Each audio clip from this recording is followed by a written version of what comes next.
राहुल लाल, अब लोकसभा के प्रथम चरण के चुनाव के केवल कुछ दिन ही शेष बचे हैं और ऐसे समय में भारतीय जनता पार्टी एक बड़े संकट से जूझती हुई नजर आ रही है। भारतीय जनता पार्टी के सबसे कोर वोटर में से एक राजपूत समुदाय, जिसे हम लोग ठाकुर समुदाय या फिर क्षत्रिय समुदाय भी कहते हैं, उन्होंने कई राज्यों में बीजेपी के लिए न केवल विरोध के बिगुल फूके हैं, जो परंपरागत ढंग से कई लोग विरोध के बिगुल फूकते हैं, बल्कि अब जब नवरात्र के समय बिल्कुल मुहाने पे है देश, वहां पे मां जगदम्बा, तमाम जो है कि देवी शक्तियों के कसमें खाए जा रहे हैं कि बीजेपी को किसी भी हालत में वोट नहीं दिया जाएगा। ये स्थितियां गुजरात में नजर आ रही है, जहां पे कि पुरुषोत्तम रूपाला, जो माननीय प्रधानमंत्री जी के काफी निकटतम मित्रों में से एक हैं और केंद्रीय मंत्री भी हैं, उन्होंने कुछ विवादास्पद बयान राजपूत समुदाय को लेकर, और केवल राजपूत समुदाय को लेकर ही नहीं, उनके महिलाओं को लेकर दिया था, और जिसको लेकर गुजरात में विरोध काफ़ी चरम स्तर पर पहुंच चुका है। लेकिन यह विरोध केवल गुजरात के स्तर तक नहीं रहा, इस विरोध के बवाल जो है वो राजस्थान में भी दिख रहे हैं, जहां से कई कारणों से पहले से भी विरोध की स्थितियां देखी जा रही थी। यह विरोध के स्वर नज़र जो है कि वो यूपी में भी नज़र आ रहे हैं, और पश्चिमी यूपी तो इस समय प्रथम चरण और द्वितीय चरण के चुनाव होने हैं पश्चिमी यूपी में, वहाँ पे भी विरोध से भारतीय जनता पार्टी की स्थिति बिगड़ गई है। बिहार में तो जब टिकट का वितरण हो रहा था, वहाँ पे एक अलग ही जो है कि स्थिति बन गई थी टिकट वितरण से पहले। अगले कुछ मिनटों में हम लोग समझेंगे कि अब जब समय बिल्कुल कम बचा हुआ है, ऐसे स्थिति में ये जो परिस्थितियाँ बदल रही हैं बीजेपी के लिए, क्योंकि उस स्थिति में भारतीय जनता पार्टी के चाणक्य अमित शाह क्या करेंगे, समय रेत की तरफ फिसला चला जा रहा है, कैसे मैनेज करेंगे। क्योंकि अगर हम लोग माने, जो समझते हैं भारतीय जनता पार्टी के संपूर्ण रणनीति को, तो उनके ब्राह्मण समुदाय के वोटर्स, राजपूत समुदाय के वोटर्स, बनिया समुदाय का वोटर्स, वैश्य समुदाय के जो वोटर्स हैं, ये सब उनके बिल्कुल इंटैक्ट कोर वोटर हैं। चुनाव से पहले अगर कोर वोटर बाहर निकल जाए तो ये बड़ी चिंता की विषय वस्तु होती है। आइए मित्रों, देखते हैं एक वीडियो, गुजरात की तस्वीरें, और गुजरात के तस्वीरों में, इस वीडियो में हम लोग देखेंगे कि लोग पहले किस तरह से कस्में खा रहे हैं। इस वीडियो को देखिए, फिर इसके आगे की स्थिति की चर्चा करेंगे।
मित्रों, आप लोगों ने वीडियो में देखा कि किस तरह से एक विशाल जनसमूह जो है वहाँ पे कसम खाते हुए दिख रहे थे कि अगर पुरुषोत्तम रूपाला के टिकट को नहीं काटा जाता है तो राजपूत समुदाय किसी भी हालत में गुजरात में वोट करने नहीं जाएगा बीजेपी को। ये गुजरात की स्थितियाँ थीं, और गुजरात में ये एक जगह की तस्वीरें आपको नज़र आ रही हैं, अन्य अलग अलग क्षेत्रों में भी जो है कि कई सारे वीडियोस, कई सारी तस्वीरें आप देख सकते हैं। लेकिन मामला अगर केवल गुजरात तक भी होता तब भी भारतीय जनता पार्टी कुछ राहत ले सकती थी। हालांकि मेरा ये मानना है कि माननीय प्रधानमंत्री जी और माननीय गृह मंत्री जी अमित शाह, दोनों के लिए गुजरात उनका गृह क्षेत्र है, और गुजरात गृह क्षेत्र में पुरुषोत्तम रूपाला के मामले को लेकर राजपूत समुदाय में जो नाराज़गी हुई है उसको बीजेपी कैसे दूर नहीं कर पा रही है। अपने ही गृह राज्य में वो नाराज़गी दूर करने में असफल हो रही है। हालांकि बीजेपी ने पुरुषोत्तम रूपाला को कहा कि वो माफ़ी मांगे, और पुरुषोत्तम रूपाला ने अपने बयान के लिए माफ़ी मांग ली है, लेकिन फिर भी राजपूत समुदाय के लोग अड़े हुए हैं, और उनकी सीधी मांग है कि माफीनामे से काम नहीं चलने वाला है, और उन्होंने जानबूझकर राजपूत समुदाय को लेकर अभद्र टिप्पणी की। जब तक उनके टिकट को राजकोट से कैंसिल नहीं किया जाता है वो मानने के लिए तैयार नहीं है। मित्रों, ये स्थिति तो थी गुजरात की, लेकिन ये मामला मैं कहता हूं कि गुजरात तक सीमित होती तो माना जाता कि चलिए गुजरात के 26 सीटों को ही प्रभावित करने वाली स्थितियों में है ये मामला। लेकिन जैसे ही गुजरात के पड़ोसी राज्य राजस्थान में आते हैं, राजस्थान की भी स्थिति जो है कि वो बिगड़ी हुई नजर आ रही है। और यहाँ पे जो राजपूत समुदाय में नाराजगी है, उस नाराजगी के दो कारण हैं। राजपूत समुदाय में नाराजगी, एक तो जिस तरह से राजस्थान में विधानसभा के चुनाव हो रहे थे और वहाँ पे वसुंधरा राजे बिल्कुल फ्रंट फुट का चेहरा बना के उन्हें रखा गया था, लेकिन जब भारतीय जनता पार्टी जीती तो वसुंधरा राजे को दरकिनार करते हुए प्रथम बार के विधायक बने हुए भजन लाल शर्मा जी को सीधे सीधे मुख्यमंत्री बना दिया गया। और ऐसे में वसुंधरा राजे जो कि वहाँ की काफ़ी लोकप्रिय नेता हैं, उन्हें दरकिनार किए जाने से राजपूत समुदाय के लोग तो नाराज थे ही। उसी बीच में गोगा मेडी की जिस तरह से नृशंस हत्या उनके घर में घुसकर हुई, सत्ता परिवर्तन होती है, बीजेपी सत्ता में आती है, उस कारण से भी लोग काफ़ी ज़्यादा नाराज हैं। तमाम आरोप लगे कि गोगा मेडी की हत्या किसने की, लॉरेंस बिश्नोई गैंग से नाम आए। तमाम राजपूत समुदाय के लोग ये सवाल भी पूछ रहे हैं कि उस समूह के ऊपर क्या कार्रवाई हुई। वो मामले तो तैर ही रहे थे यहाँ पे, लेकिन इसी बीच में जब गुजरात में यह घटना घटती है और करनी सेना के प्रमुख जब राजकोट पहुंचते हैं, वहां पे पुलिस उन्हें गिरफ्तार कर लेती है। वो जो टोपी पहने हुए होते हैं महिपाल जी, उनके टोपी को भी पुलिस खींच लेती है। इसको भी राजपूत समुदाय में इसने काफ़ी आक्रोश गुजरात में तो उत्पन्न किया ही, लेकिन राजस्थान में भी उत्पन्न कर दिया। और ऐसे स्थिति में राजस्थान में राजपूत समुदाय के लोगों ने खुलेआम चेतावनी दे दी भारतीय जनता पार्टी को कि उन्हें शीघ्र रूप से अगर करनी सेना प्रमुख को रिहा नहीं किया जाता है तो राजस्थान में भी तमाम अलग अलग हिस्सों में जो है कि वो धरने प्रदर्शन प्रारंभ हो जाएंगे और वहाँ पे लोगों में आक्रोश में वृद्धि हो जाएगी। करनी सेना प्रमुख को छोड़ तो दिया गया, लेकिन उनके साथ पुलिस ने जिस प्रकार का व्यवहार किया, उसने राजपूत समुदाय को फिर से आक्रोश में डाल दिया। देखिए, अगर राजस्थान के पूरे समीकरण को देखते हैं तो उन समीकरणों के में हम लोग अगर देखें तो अभी भी कई सीटों पे, मैंने पूर्व के वीडियो में भी मित्रों आप लोगों से कहा था कि आप अगर राजस्थान के जोधपुर सीट को ही देख लीजिए, वहां पे गजेंद्र सिंह शेखावत केंद्रीय मंत्री चुनाव लड़ रहे हैं, लेकिन केंद्रीय मंत्री गजेंद्र सिंह शेखावत का जबरदस्त विरोध जोधपुर में राजपूत समुदाय के लोग ही कर रहे हैं।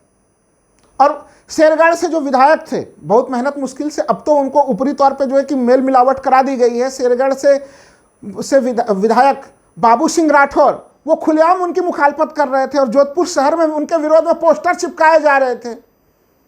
तो पहले से ही इस घटनाक्रम से पहले से ही वहां पे विरोध की स्थितियां थी और भारतीय जनता पार्टी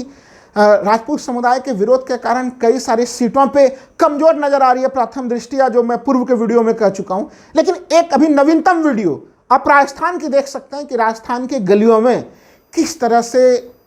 इस आंदोलन ने हवा पकड़ ली है। अलग अलग गलियों में, एक गली के एक छोटे से वीडियो को मैं आप लोगों को दिखाना चाहूंगा मित्रों।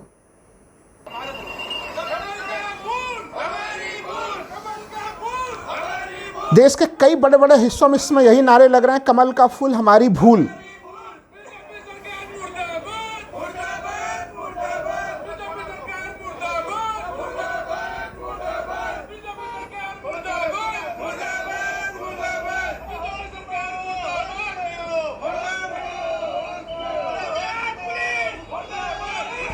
करनी सेना प्रमुख के साथ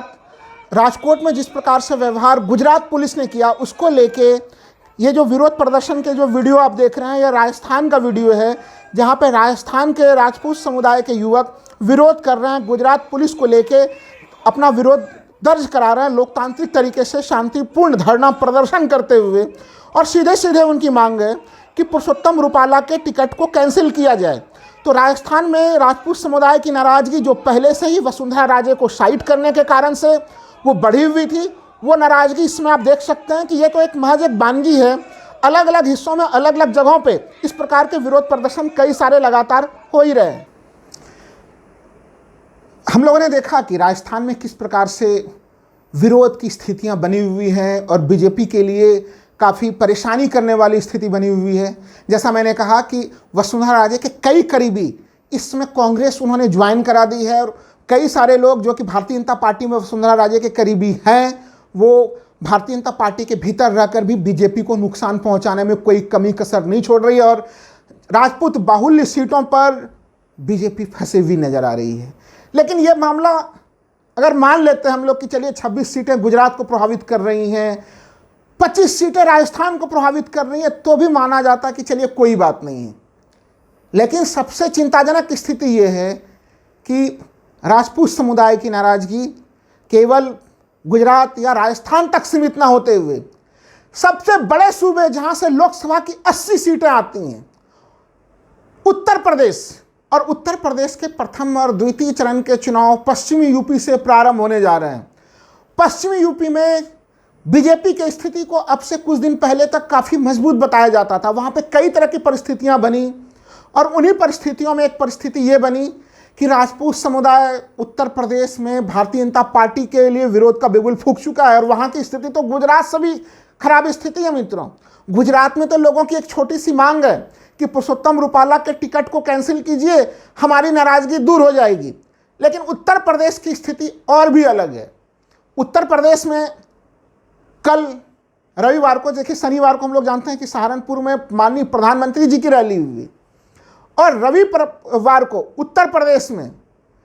क्षत्रिय समुदाय की एक बड़ी सी बैठक हुई, बड़ी महापंचायत हुई। पहले इस वीडियो को देखते हैं, फिर उत्तर प्रदेश की बाकी चर्चा करते हैं मित्रों।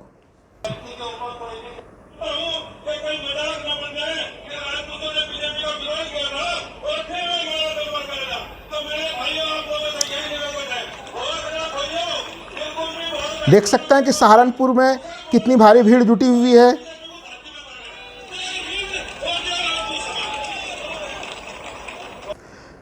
अभी जो दृश्य देख रहे थे ये दृश्य थे सहारनपुर के। उत्तर प्रदेश में अगर कल से पहले लगातार नारे लग रहे थे राजपूत समुदाय के लोगों के बीच में, ना केवल उत्तर प्रदेश में बल्कि हरियाणा में, पंजाब में, उत्तराखंड में, हिमाचल प्रदेश में, वो नारा क्या था मित्रों? चलो ननौता पहुँचो ननौता। ननौता एक छोटा सा अनजाना सा जगह सहारनपुर का, जिसे कल क्षत्रिय महासभा के बैठक से पहले, क्षत्रिय महापंचायत के बैठक के पहले शायद ही ननौता जगह को राष्ट्रीय स्तर पर कोई जान रहा था। आज उसकी चर्चा पूरे देश भर में हो रही है। चूँकि ननौता में, उत्तर प्रदेश के सहारनपुर के ननौता में जो भीड़ जुटी थी वो माननीय प्रधानमंत्री जी के एक दिन पहले सहारनपुर वाले भीड़ से कोई ज़्यादा नहीं थी, उल्टे कोई कम भीड़ नहीं थी, उल्टे ज़्यादा भीड़ थी, नंबर 1। और नंबर 2, यहाँ पे लोगों ने स्पष्ट रूप से प्रतिज्ञा ली कि वे किसी भी हालत में भारतीय जनता पार्टी को वोट नहीं देंगे। वो वोट उसी को देंगे, यहाँ पे राजपूत समूह, ठाकुर समुदाय के लोग, जो भारतीय जनता पार्टी को हराने की स्थिति में होंगे। यानी अगर भारतीय जनता पार्टी को हराने की स्थिति में जो भी दल जिस सीट पे सबसे मजबूत रूप से लगेंगे उसी को देंगे। हम लोग प्राय अगर राजनीति में चर्चा करते थे इस तरह से स्ट्रेटजिक वोटिंग का पैटर्न मुस्लिम समुदाय में दिखा करता था, लेकिन मुस्लिम समुदाय की तरह ही एक ये रणनीति, स्ट्रेटजिक वोटिंग की रणनीति राजपूत समुदाय में भी तैयार हो रही है। और देखिए इसको लेके जो चर्चा हो रही है उत्तर प्रदेश में, उस चर्चा के पीछे उत्तर प्रदेश में नाराजगी के कई सारे कारण पहले से ही व्याप्त थे वहाँ पे। अगर हम लोग 2019 के लोकसभा चुनाव की चर्चा करें तो 2019 के लोकसभा चुनाव में प्रधानमंत्री मोदी जी वाराणसी से चुनाव लड़े थे, लेकिन प्रधानमंत्री मोदी जितने मतों से जीते थे उससे काफ़ी ज़्यादा मतों से गाजियाबाद से जनरल वीके सिंह चुनाव जीते थे। पश्चिमी यूपी में चाहे किसी भी हम लोग दल को ले लें, चाहे देश में केंद्रीय स्तर पे कांग्रेस की सरकार रही, बीजेपी की सरकार रही, पश्चिमी यूपी से कम 4-5 सांसद ठाकुर समुदाय से, राजपूत समुदाय से हुआ करते थे। लेकिन भारतीय जनता पार्टी ने पिछली बार ही उनकी संख्या घटाकर केवल 1 कर दी थी, जनरल वीके सिंह। लेकिन इस बार जब उनका भी टिकट गाजियाबाद में कटा और अतुल गर्ग को टिकट दे दिया गया तो फिर इसे राजपूत समुदाय सहन नहीं कर सका। उन्हें लगा कि क्या एक एक करके टारगेट किया जा रहा है उन्हें, क्योंकि इसके पहले भी संगीत सोम को हराने में भारतीय जनता पार्टी की बड़ी महत्वपूर्ण भूमिका रही थी। यह राजपूत समुदाय मान के चलता है मित्रों की एक तरह से उनकी महत्वपूर्ण भूमिका थी। और इस समय उत्तर प्रदेश के मेरठ के सरधना में, वहाँ पे ठाकुर चौबीसी यानी कि ठाकुरों के 24 गांव हैं, वहां पे तो बहुत पहले ही यह निर्णय ले लिया गया था कि संगीत सोम को जिस तरह से संजीव बलियान ने हराने का प्रयास किया विधानसभा चुनाव में, और अब क्या हो रहा है कि संगीत सोम खुद विरोध कर रहे हैं, क्योंकि अब तो वो विरोध उस समय हो रहा था जबकि गुजरात में इस प्रकार के धरना प्रदर्शन नहीं थे, राजस्थान में नहीं थे, लेकिन ठाकुर चौबीसी सरधना में पहले से विरोध हो रहे थे। वहां से जो विरोध के बिगुल फूके गए थे अब उसकी तीव्रता काफी ज्यादा बढ़ चुकी है, और यही कारण है कि गाजियाबाद में जो प्रत्याशी हैं अतुल गर्ग, भारतीय जनता पार्टी में ही उनका काफी ज्यादा विरोध हो रहा है। गाजियाबाद के जो राजपूत बाहुल्य क्षेत्र है वहां पे भारी संख्या में वो चुनाव प्रचार करने जा रहे हैं तो बीजेपी के कार्यकर्ता आके विरोध कर दे रहे हैं। नोएडा में बीजेपी के प्रत्याशी का वहां पे भी विरोध हो रहा है। अलग अलग जगहों पे विरोध के कई सारे कारण हैं मित्रों, लेकिन उस कारणों में राजपूत समुदाय का विरोध भी काफी ज्यादा है, क्योंकि पश्चिमी यूपी के कई सीटों पे राजपूत समुदाय डोमिनेटिंग फैक्टर के रूप में मौजूद है। उनकी संख्या वहां पे ऐसी है कि वो चुनाव में हार जीत को बिल्कुल स्पष्ट तौर पे तय कर सकते हैं। और सबसे बड़ा मैसेज अगर मैं उत्तर प्रदेश के संदर्भ में कहूं कि उत्तर प्रदेश में इस समुदाय में खलबली कब से मची थी, वो मची थी जब जौनपुर में भारतीय जनता पार्टी से टिकट मांग रहे थे धनंजय सिंह, जो मुख्यमंत्री योगी आदित्यनाथ के काफ़ी करीबियों में माने जा रहे थे। लेकिन अचानक से जब वो चुनाव लड़ने की तैयारी कर रहे थे और उनकी गिरफ्तारी हो जाती है, एक न्यायालय का निर्णय बहुत तीव्र गति से आता है। हालांकि वो न्यायालय का निर्णय है जिसका हम लोग पूरा सम्मान करते हैं, लेकिन ठाकुर समुदाय इसे मानता है कि कहीं न कहीं वो चाणक्य की रणनीति का हिस्सा रहा, और वो वहां से जो आक्रोश उत्पन्न हुआ वो आक्रोश अभी तक खत्म होने का नाम नहीं ले रहा है। और उत्तर प्रदेश के राजपूत समुदाय ठाकुर समुदाय में यह संदेश चला गया है वहां पे कि अगर इस बार भी प्रधानमंत्री जी अच्छे से बहुमत अगर प्राप्त कर लेते हैं तो फिर योगी आदित्यनाथ जी के साथ भी वही स्थिति होगी जो कि अन्य प्रांतों में मुख्यमंत्रियों के साथ हुई, और उत्तर प्रदेश में भी उन्हें हटा के कोई कठपुतली मुख्यमंत्री लाया जा सकता है। यह परसेप्शन बना हुआ है उत्तर प्रदेश के ठाकुर समुदाय में, इसलिए उन्हें लगता है कि अगर योगी आदित्यनाथ जी को सुरक्षित करना है तो फिर प्रधानमंत्री के इस संसदीय चुनाव में, मोदी जी के इस चुनाव में उत्तर प्रदेश से सीटों में कुछ कटौती करनी पड़ेगी। इन स्थितियों में कैसे मनाया जाएगा राजपूत समुदाय को, ठाकुर समुदाय को उत्तर प्रदेश में, यह एक बड़ी चुनौती बनी हुई है। और इसके जो एक रोचक और महत्वपूर्ण पहलू ये भी निकल के आ रहे हैं मित्रों कि जो बैठक अभी सहारनपुर में हुई कल, उसमें केवल हिंदू राजपूत समुदाय, हिंदू ठाकुर समुदाय के ही लोग नहीं थे। भारी संख्या में उस बैठक में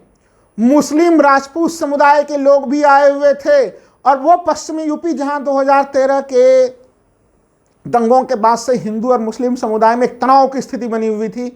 वो तनाव की स्थितियां खत्म होकर हिंदू मुस्लिम समुदाय के एकीकरण की स्थितियां भी उत्पन्न हो रही हैं। हालांकि इस स्थितियों के एकीकरण में बहुत सारे अन्य घटक शामिल हैं, लेकिन इसमें इस घटक की भी महत्वपूर्ण भूमिका है। ऐसे में आप जानते हैं कि ये जो विरोध है, विरोध के स्वर जिस रूप में उत्तर प्रदेश जैसे बड़े राज्य में फूके जा रहे हैं, तो उत्तराखंड जहाँ पे कि राजपूत समुदाय की काफ़ी महत्वपूर्ण भूमिका है, हिमाचल प्रदेश काफ़ी महत्वपूर्ण भूमिका है, ये चिंगारी धीरे धीरे पहाड़ी राज्यों के तरफ भी अग्रसर होता चला जा रहा है। और अगर वहाँ पे भी हुआ तो फिर इसके चुनाव परिणाम पे काफ़ी गंभीर असर पड़ सकते हैं। लेकिन अब तक जब मैं ये वीडियो रिकॉर्ड कर रहा हूँ आप लोगों के लिए, उस समय तक बीजेपी राजपूत समुदाय के लोगों को मनाने के लिए कोई गंभीर प्रयास नहीं कर सकी है। हालांकि एक छोटा से प्रयास की भूमिका माननीय प्रधानमंत्री जी की तब दिखी थी जब वो मेरठ में आए थे, और वो मेरठ की रैली में प्रधानमंत्री आ रहे थे, संगीत सोम के साथ उन्होंने काफ़ी लाड़ प्यार दुलार उन्होंने प्रदर्शित किया था। लेकिन इतने से जो है कि राजपूत समूह के लोग मानने वाले नहीं हैं, ठाकुर समुदाय मानने वाले नहीं हैं। धन्यवाद मित्रों।